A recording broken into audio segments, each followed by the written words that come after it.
وہ شاگرد ہیں حضرت حماد بن زید کے، عبداللہ ابن مبارک کے، اور حماد ابن زید اور عبداللہ ابن مبارک یہ کون ہیں؟ یہ دونوں براہ راست امام اعظم ابو حنیفہ کے شاگرد ہیں۔ ایک بچہ میرے پاس آیا، اس کے ساتھ 2-3 بچے تھے، تو کہنے لگے کہ امام بخاری نے یہ کہا ہے، تو میں نے کہا امام اعظم نے یہ کہا ہے، امام بخاری نے یہ کہا۔ آج کا دور جو ہے نا یہ دھونس زمانے کا ہے، کہ کوئی بھی آتا ہے، چونکہ آپ پڑھے لکھے نہیں ہو تو اس نے کہا یہ بخاری میں ہے اور ایسا بخاری میں لکھا ہوا ہے، ٹھیک ہے، اور آپ امام اعظم ابو حنیفہ کو فالو کرتے ہیں۔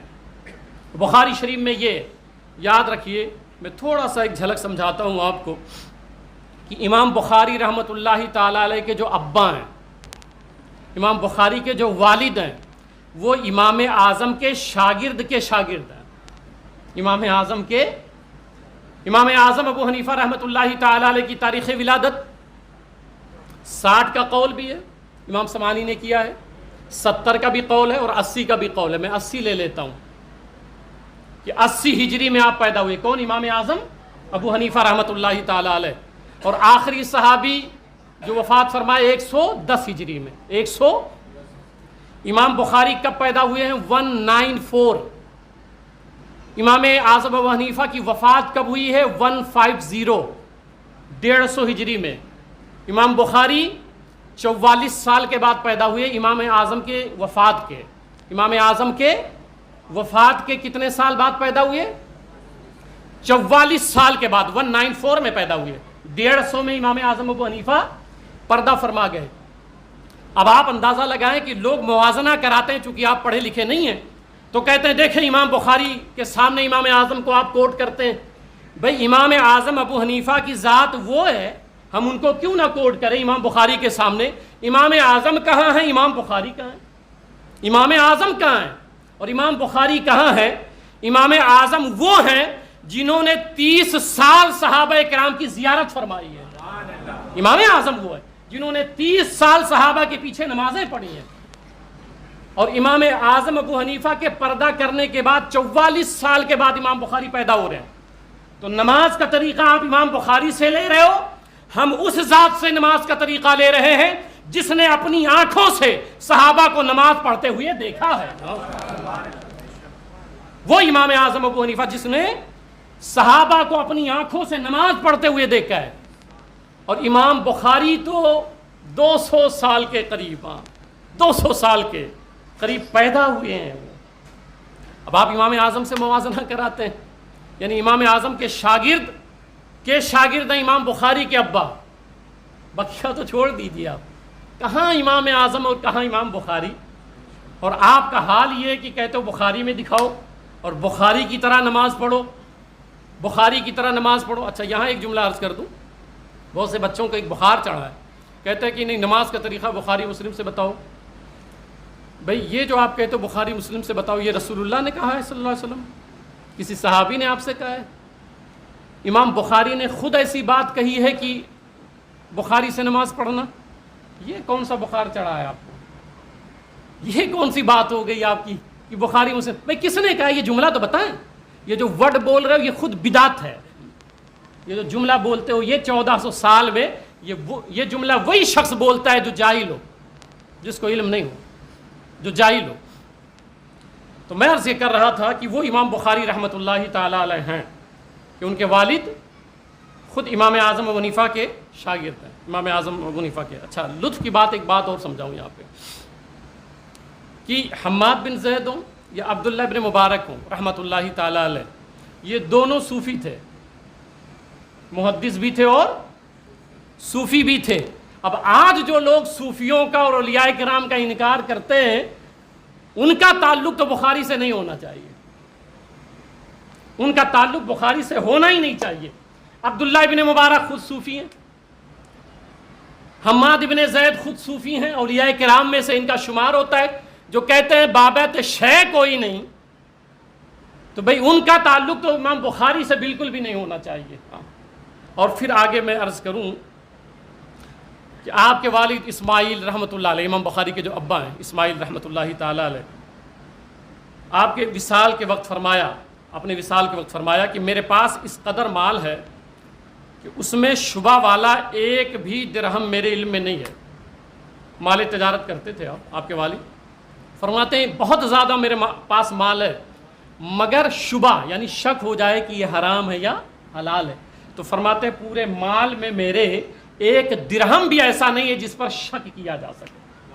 یعنی پورا رزق حلال ہے یہ یقین تھا. اب ظاہر سی بات ہے جب باپ ایسا ہوگا حلال رزق یعنی شبہ والا مال بھی نہیں کھائے گا تو جو بچہ پیدا ہوگا ظاہر سی بات ہے امام بخاری بنے گا.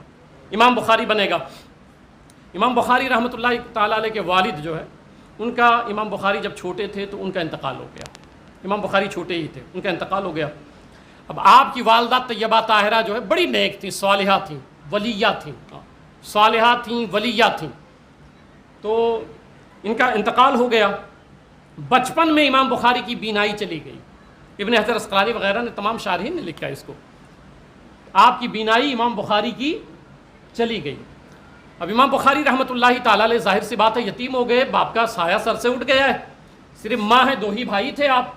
اب بچپن میں بینائی چلی گئی ہے.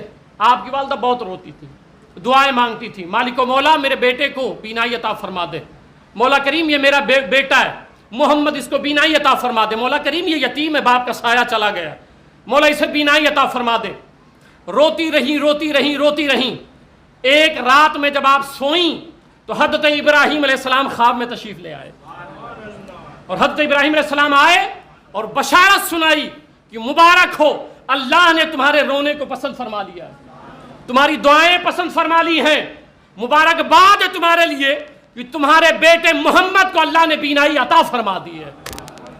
فرماتی ہیں میں بیدار ہوئی اور بیدار ہو کے گھر میں گئی تو میں نے بیٹے کو جگایا کہ محمد اٹھ جاؤ. جب وہ اٹھے تو کہتی ہیں کہ میں نے پوچھا بیٹے مجھے دیکھو, دیکھ پا رہے ہو؟ تو محمد نے کہا ہاں امی میں اب آپ کو دیکھ پا رہا ہوں.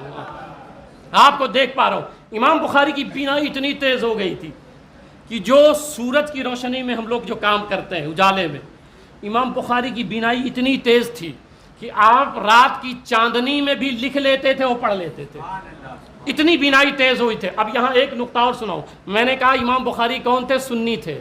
کون تھے؟ وہ بھی لے کے چلوں ساتھ میں. وہ سنی تھے. آپ کہیں گے کیسے؟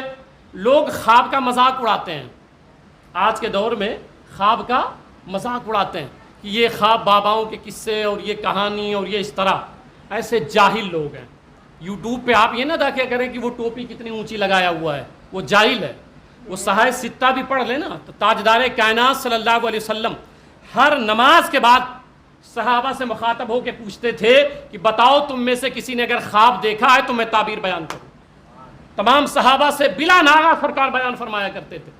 اب ہمارے یہاں کہتے ہیں نہیں خواب کوئی چیز نہیں ہے. اگر خواب کوئی چیز نہیں اور آج مذاق اڑایا جاتا ہے, یہ خواب بیان کرتے ہیں بابوں کے خواب, ان کے خواب, ان کے خواب. اگر خواب کوئی چیز نہیں ہے, جبکہ خواب نبوت کا 46واں حصہ ہے. آنکھ والا تیرے جوبن کا تماشا دیکھے, 46واں حصہ ہے. خواب ایسا ہے کہ بھائی سورہ یوسف پڑھیں قرآن پاک میں, حضرت یوسف علیہ السلام کا خواب دیکھیں. انہوں نے جو دونوں نے خواب دیکھا تھا انہوں نے وہ بیان کیا. تو میں سمجھانا یہ چاہتا ہوں یہ جاہل قسم کے لوگ ہیں جن کو پتہ ہی نہیں ہے دین کیا ہے, شریعت کیا ہے. تو اگر جو لوگ خواب نہیں مانتے, اور میں نے خود سنا ہے یوٹیوب پہ ایسے مولویوں کو جو کہتے ہیں خواب کوئی چیز نہیں ہے. اگر آپ کے نزدیک خواب کوئی چیز نہیں ہے تو بخاری شریف سے آپ کا رشتہ بھی کوئی نہیں ہے, کیونکہ پوری بخاری جو دین ہے وہ خواب کی دین ہے. خواب میں حضرت ابراہیم علیہ السلام آئے اور انہوں نے بشارت دی اور وہ آپ کی بینائی امام بخاری کی واپس آئی. اگر آپ کے ہاں خواب کی کوئی حیثیت نہیں ہے, بشارت کی کوئی حیثیت نہیں ہے, تو پھر آپ کا رشتہ بخاری سے کچھ بھی نہیں ہے, بخاری سے کچھ بھی نہیں ہے. تو میں عرض کر رہا تھا یہ امام بخاری رحمۃ اللہ علیہ ہیں کہ ان کی بینائی پھر واپس آئی اور پھر آپ نے 10 سال کی عمر میں, امام بخاری نے 10 سال کی عمر میں علم حدیث حاصل کرنا شروع کیا. 10 سال کی عمر میں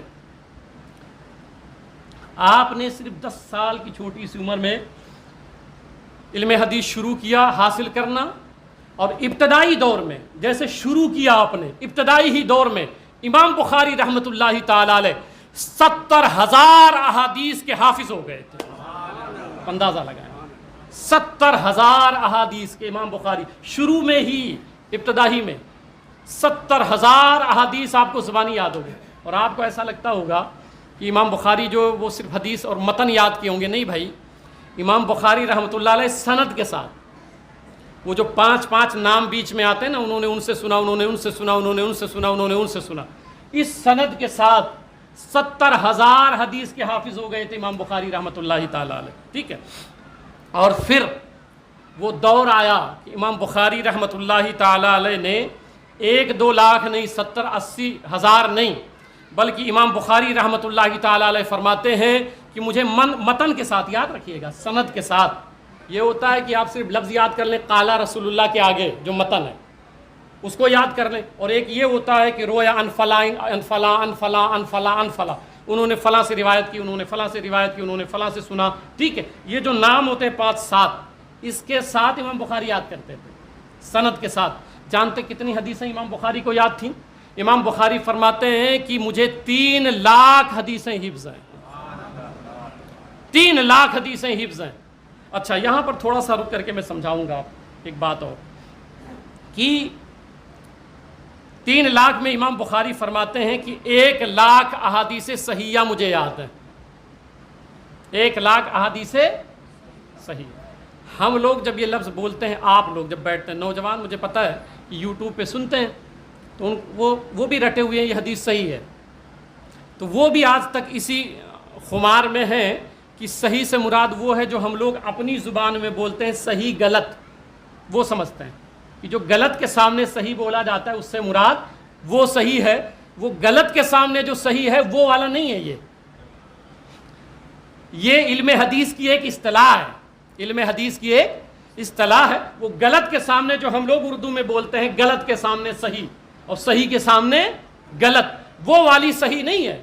ورنہ اسی حدیث کے اقسام میں حسن ہے، تو جب پڑھیں گے تو اس میں لکھا ہوگا ھذا حدیث حسن صحیح، یہ حدیث حسن ہے، صحیح ہے، یعنی حسن بھی صحیح ہے، تو وہ والی نہیں ہے کہ وہ صحیح ہے بقیہ سب غلط ہے۔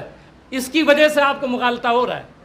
اچھا، بہت سے لوگ یہاں پر، چونکہ میں ایک امام ہوں تو میرے پاس ہر طرح کے لوگ آتے ہیں، تو مجھے یہ سمجھ ہے کہ بہت سے لوگ کہتے ہیں کہ بخاری ہی صرف صحیح ہے، بخاری ہی کی حدیث صرف صحیح ہے۔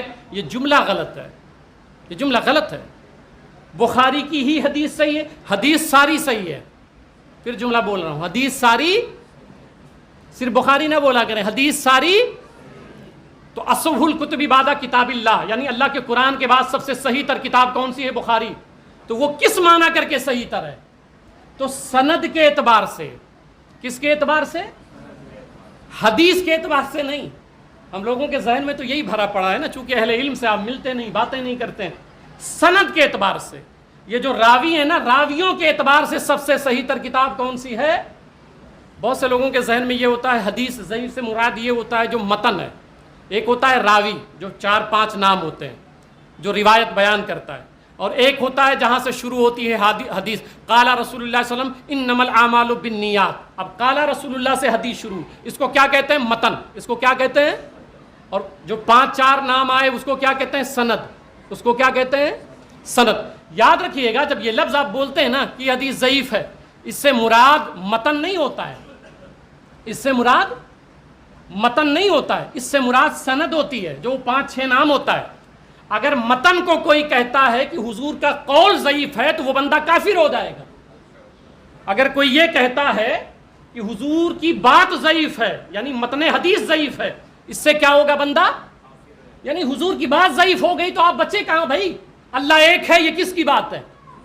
جنت ہے، یہ کس کی بات ہے؟ جبریل کسی کا نام ہے، کس کی بات ہے؟ جہنم، جنت اور یہ سارے معاملات، یہ سب کس کی باتیں؟ تو سب ضعیف ہو گئی تو بچا آپ کا ایمان۔ تو یہ مغالطہ دور کر لیں کہ جو صحیح بخاری ہے وہ کس اعتبار سے سب سے صحیح تر ہے؟ سند کے اعتبار سے، سند کے اعتبار سے، یاد رکھیے گا۔ اور جو متن ہے وہ ضعیف نہیں ہوتا، سند کی وجہ سے حکم بنتا ہے، سند کی وجہ سے، راویوں کی وجہ سے، ٹھیک ہے۔ یہ 2 مغالطے میں نے دور کر دیے۔ اب وہ کہتے ہیں بہت سے لوگ کہ صحیح البخاری، امام بخاری کو کتنی حدیثیں یاد تھیں؟ 3 لاکھ۔ کتنی؟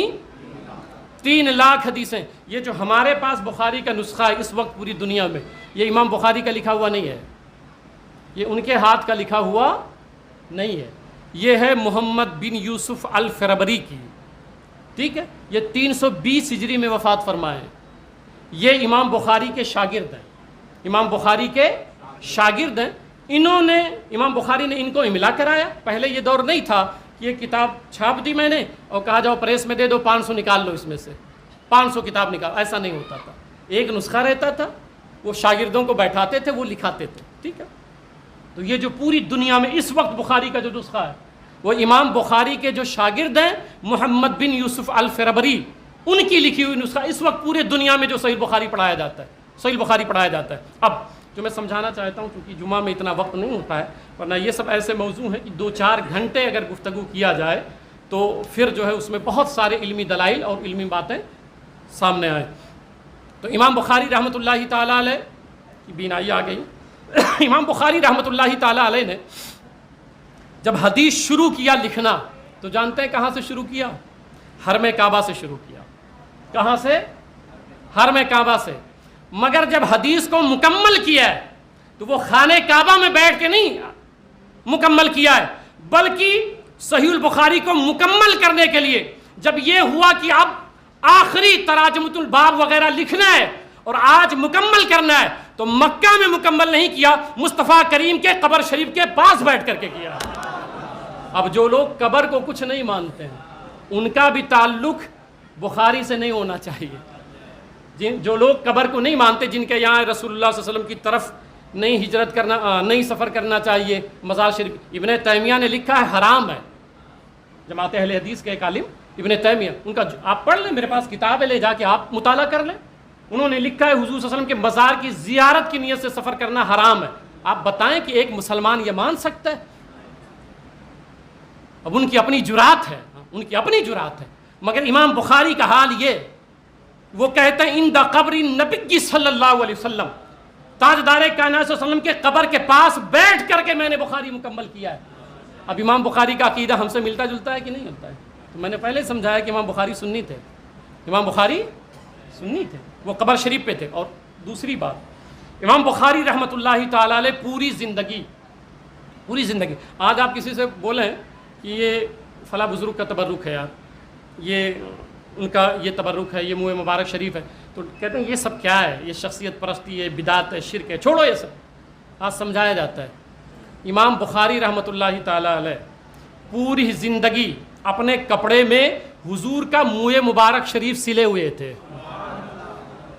امام بخاری حضور صلی اللہ علیہ وسلم کے منہ مبارک شریف کو اپنے کپڑے میں پوری زندگی سلے رہے۔ اب اس کی برکتیں وہ سمجھتے تھے۔ آج اس دور میں ابھی امام بخاری والا عقیدہ کس کا ہے؟ اہل سنت والجماعت کا ہے، اہل سنت والجماعت کا۔ امام بخاری پوری زندگی، اچھا اس پر میں تھوڑا سا ایک روایت عرض کر دیتا ہوں، صرف ایک روایت، کہ آج یہ اگر کہا جائے یہ مبارک شریف کا پانی ہے، تو میں نے خود یوٹیوب پہ سنا ہے، مولانا ہے، اونچی ٹوپی ہے اور رومال ڈال کر کے اور بیان کہ یہ سب شرک ہے، یہ سب یہ کرتے ہیں، کچھ نہیں ہوتا ہے، شفا صرف اللہ تعالیٰ دیتا ہے۔ یاد رکھیں، بے شک شفا کون دیتا ہے؟ صرف اللہ تعالیٰ، بے شک۔ یہ عقیدہ ہے اہل سنت کا بھی، شفا کون دیتا ہے؟ صرف اللہ تعالیٰ، اس کے دست قدرت میں۔ مگر اللہ تعالیٰ نے اپنے محبوب اور نیک بندوں کو بھی وہ طاقت عطا کی ہے۔ ان کی ذاتی ہم نہیں مانتے، اللہ کی عطا مانتے ہیں۔ آئے میں حدیث سناتا ہوں۔ حضرت عثمان بن عبداللہ سرکار کی بات تو بہت بڑی ہو گئی، بہت بڑی ہو گئی۔ حضرت عثمان بن عبداللہ کہتے ہیں کہ حضرت ام سلمہ رضی اللہ تعالیٰ عنہ کے پاس حضور صلی اللہ علیہ وسلم کے منہ مبارک شریف تھے، وہ بوتل میں رکھی ہوئی تھی۔ صحابی فرماتے ہیں کہ ہم لوگوں میں سے کوئی اگر بیمار ہو جاتا تھا، کسی کو تکلیف ہو جاتی تھی، کچھ بھی ہو جاتا تھا، تو فرماتے ہیں کہ ان کے پاس ہم لوگ جاتے تھے، اور جس بوتل میں سرکار کے منہ مبارک شریف تھے اس میں وہ پانی رکھی رہتی تھی، وہ پانی ہمیں دیتی تھی ہمارے برتن میں۔ صحابہ فرماتے ہیں کہ جو صحابی وہ پانی پیتا تھا اللہ فوراً شفا عطا فرما دیتا تھا۔ یہ سرکار کے منہ مبارک شریف ہے اور یہ صحابہ کا عقیدہ ہے۔ اب بتائیں اس عقیدے پر کون ہے اس دور میں؟ امام بخاری کا وہی عقیدہ ہے، امام بخاری کا وہی عقیدہ ہے۔ خیر، تو پوری زندگی سلے رہے۔ پھر امام بخاری رحمۃ اللہ تعالی علیہ ایسی ذات ہے کہ ایک شخص نے سرکار کو خواب میں دیکھا، تو سرکار صلی اللہ علیہ وسلم نے فرمایا کہاں جا رہے ہو؟ تو کہنے لگے آقا میں جا رہا ہوں بخارا. تو کہا کیا کرنے؟ تو کہا کہ جا رہا ہوں امام بخاری یعنی محمد بن اسماعیل سے ملاقات کرنے. تاجدار کائنات صلی اللہ علیہ وسلم نے فرمایا سنو، جب محمد بن اسماعیل یعنی امام بخاری سے ملنے جا رہے ہو تو سنو، جب وہاں جانا تو میرا اس سے سلام عرض کر دینا، سلام کہہ دینا، میرا کہہ دینا تیرے نبی نے سلام بھیجا ہے. تو آج بھی اب امام بخاری کو سلام کہا گیا، امام بخاری نے جواب دیا. اب امام بخاری کا وہی عقیدہ ہے جو امام اہل سنت نے ہمیں بتایا ہے، تو زندہ ہے واللہ، تو زندہ ہے واللہ، میری چشم عالم سے چھپ جانے والے. امام بخاری سلام کا جواب دے رہے ہیں. اب یہ عقیدہ اس دور میں کون ہے؟ اور اگر کسی کا حضور کی حیات کا نہ ہو تو وہ کیا کرے؟ امام بخاری سے اور بخاری سے اپنا رشتہ کاٹ لے، کیونکہ وہ ہمارے عقیدے کے ہیں، ٹھیک ہے، ہمارے مسلک کے ہیں. ٹھیک ہے، اب ایک دو باتیں اور سنیں کیونکہ وقت رہتا نہیں ہے اتنا، کہ جب آپ ایک حدیث لکھتے تھے، ایک حدیث پاک لکھتے تھے، تو جانتے ہیں بخاری لکھنے میں کتنا سال لگایا آپ نے؟ جو آپ کے پاس نسخہ تھا اس کو لکھنے میں کتنا سال؟ 16 سال. کتنے سال؟ صحیح بخاری لکھنے میں کتنے سال لگے؟ 16 سال. اہتمام کیسا تھا وہ سنیں. اہتمام یہ تھا کہ صحیح بخاری لکھنے سے پہلے ہر حدیث سے پہلے غسل کرتے، 2 رکعت نماز پڑھتے اور پھر خوشبو لگاتے. ایک حدیث لکھنے سے پہلے، ایک حدیث لکھنے سے پہلے کیا کرتے؟ غسل کرتے، خوشبو لگاتے، 2 رکعت نماز پڑھتے، پھر ایک حدیث لکھتے، پھر غسل کرتے دوسری حدیث لکھنے سے پہلے، پھر 2 رکعت پڑھتے، پھر خوشبو لگاتے اور پھر کیا کرتے؟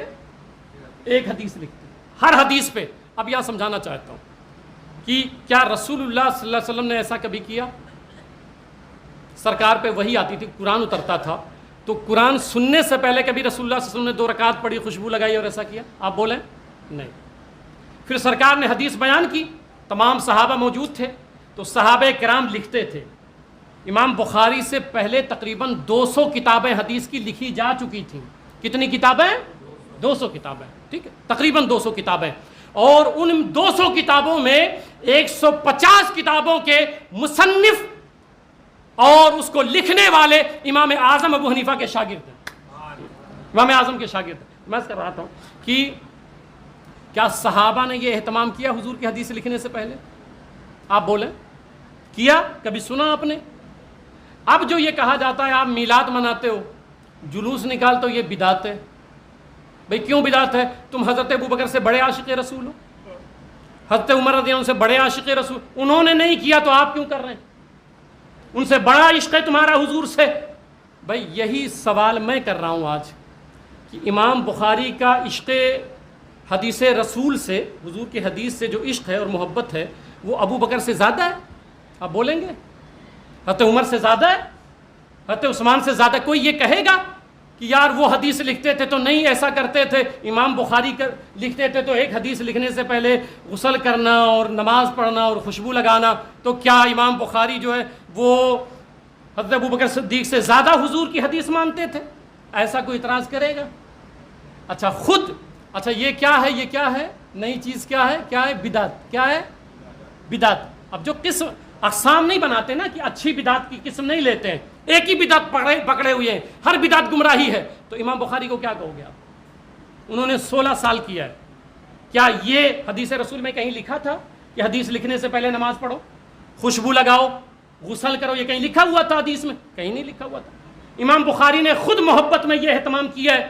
تو جو لوگ بدعت کی رٹ لگاتے ہیں کہ جو بدعتی ہوگا ہم اس کی روایت نہیں لیں گے اور وہ ایسا اور وہ ایسا، اور اپنے اعتبار سے بدعت کی تعریف کیے ہوئے ہیں، ان کو چاہیے کہ امام بخاری کی جو لکھی ہوئی صحیح البخاری ہے اس سے بھی کنارہ کر لیں، کیونکہ آپ کے حساب سے ہر نئی چیز بدعت ہے. تو امام بخاری نے 16 سال کیا ہے، امام بخاری نے 16 سال کیا ہے. ایک صاحب تو مجھ سے کہنے لگے کہ امام صاحب سرکار 1 سال پیدا ہوئے تھے تو ہر سال جلوس، ہر سال میلاد، پیدا تو ایک بار ہوئے تھے. ہم نے کہا بیٹے ہاں پیدا ایک بار ہوئے تھے، لیلۃ القدر ایک بار آئی تھی اور اس میں قرآن ایک بار نازل ہوا تھا.